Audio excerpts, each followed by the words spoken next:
Leitura do livro No Deserto da Tentação. Capítulo de hoje: Ameaça ao reino de Satanás. Por ocasião do nascimento de Cristo, Satanás viu as planícies de Belém iluminadas pela brilhante glória de uma multidão de anjos celestiais. Ouviu o seu cântico: Glória a Deus nas maiores alturas e paz na terra entre os homens a quem ele quer bem. Lucas 2,14. O príncipe das trevas viu os pastores maravilhados, cheios de temor, observando as planícies iluminadas. Tremiam diante da exibição de ofuscante glória que parecia penetrar nos seus sentidos. O próprio chefe rebelde tremeu ante a proclamação do anjo aos pastores: Não temais, eis aqui vos trago boa nova de grande alegria, que o será para todo o povo. É que hoje vos nasceu, na cidade de Davi, o Salvador, que é Cristo, o Senhor. Lucas 2, 10 e 11. Tinha maquinado com grande êxito um plano para arruinar a humanidade e tornar-se audacioso e poderoso. Controlara a mente e o corpo de todos, desde Adão até a primeira vinda de Cristo. Mas agora, Satanás estava em dificuldade e perplexo por seu reino e sua vida. Pelo cântico dos mensageiros celestiais, proclamando o advento do Salvador ao mundo caído e o regozijo expresso nesse grande evento, Satanás sabia que não lhe era reservada boa coisa. Em sua mente, ele pressentia o que, sob influência desse advento ao mundo, poderia acontecer ao seu reino. Indagava se isso não era a vinda daquele que contestaria o seu poder e destruiria o seu reino. Considerou a Cristo desde o seu nascimento como rival.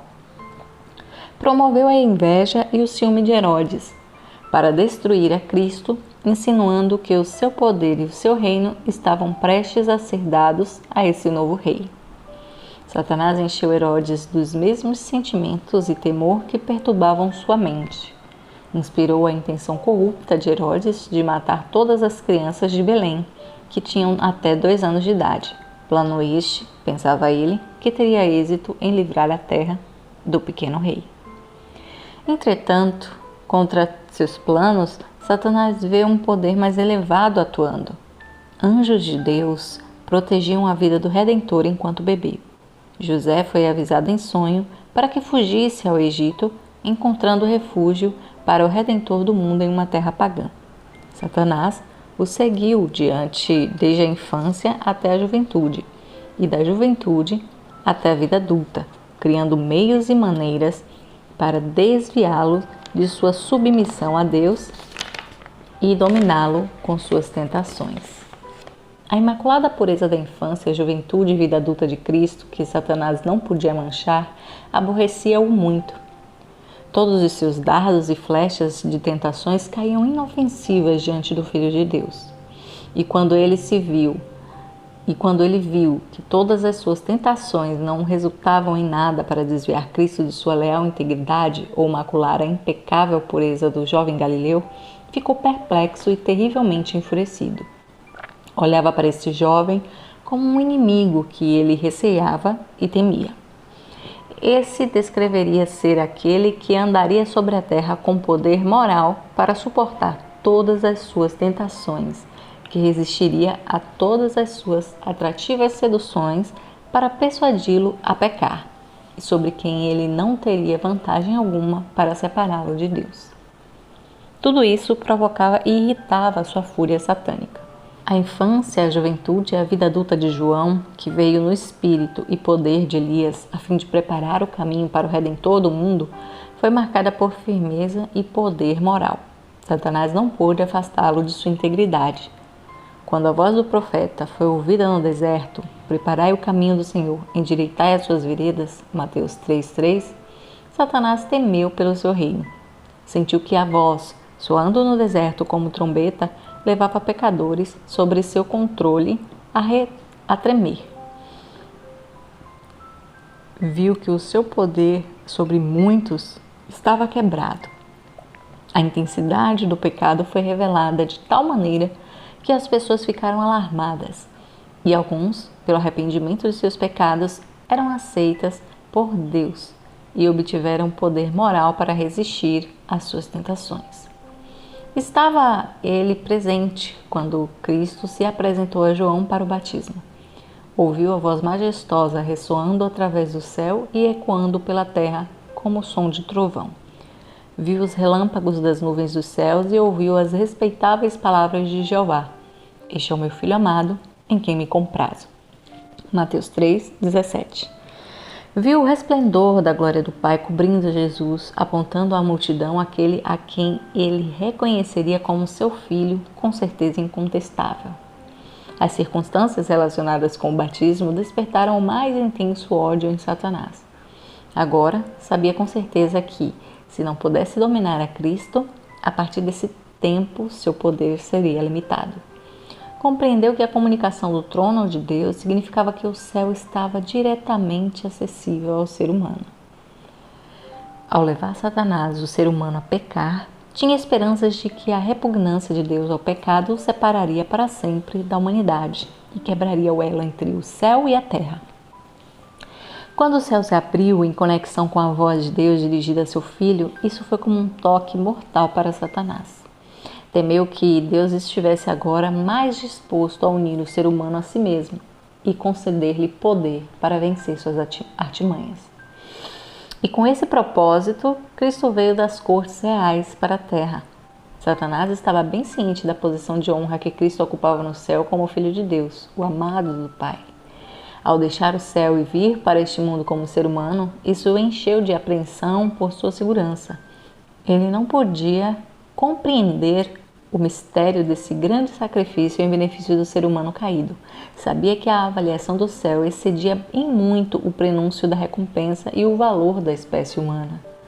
O mais valioso tesouro do mundo, ele sabia, não se compara com o seu valor, sendo que, por causa de sua rebelião, havia perdido todas as riquezas e puras glórias do céu, estava determinado a ser vingativo, levando a humanidade tanto quanto possível a desvalorizar o céu e a colocar as afeições nos tesouros terrestres.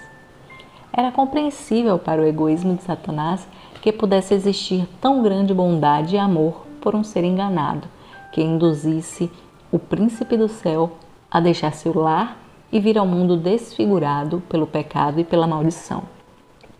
Conhecia o inestimável valor das riquezas eternas que as pessoas desconheciam. Havia experimentado a pura satisfação, a paz, a exaltada santidade e o ilimitado regozijo do lar celestial. Compreendia, antes de sua rebelião, a satisfação da completa aprovação de Deus. Já tivera uma completa apreciação da glória que envolvia o Pai e sabia que seu poder não tinha limite. Satanás sabia o que tinha perdido. Agora temia que seu império sobre o mundo fosse contestado, seus privilégios questionados e seu poder neutralizado. Sabia, pela profecia, que o Salvador fora predito e que seu reino não seria estabelecido com triunfo terrestre e com honra e exibição mundanas. Sabia que as profecias antigas prediziam um reino que seria estabelecido pelo príncipe do céu sobre a terra, a qual reivindicava como seu domínio. Esse reino abrangeria todos os reinos do mundo, e então seu poder e sua glória cessariam, e ele receberia sua retribuição pelos pecados que havia introduzido no mundo e a miséria que havia trazido sobre o ser humano. Sabia que tudo o que estava relacionado à sua prosperidade dependia de seu êxito ou fracasso em dominar a Cristo com suas tentações no deserto. Trouxe sobre Cristo todo o artifício e força de suas tentações poderosas para desviá-lo de sua obediência. É impossível ao ser humano conhecer a força das tentações de Satanás sobre o Filho de Deus.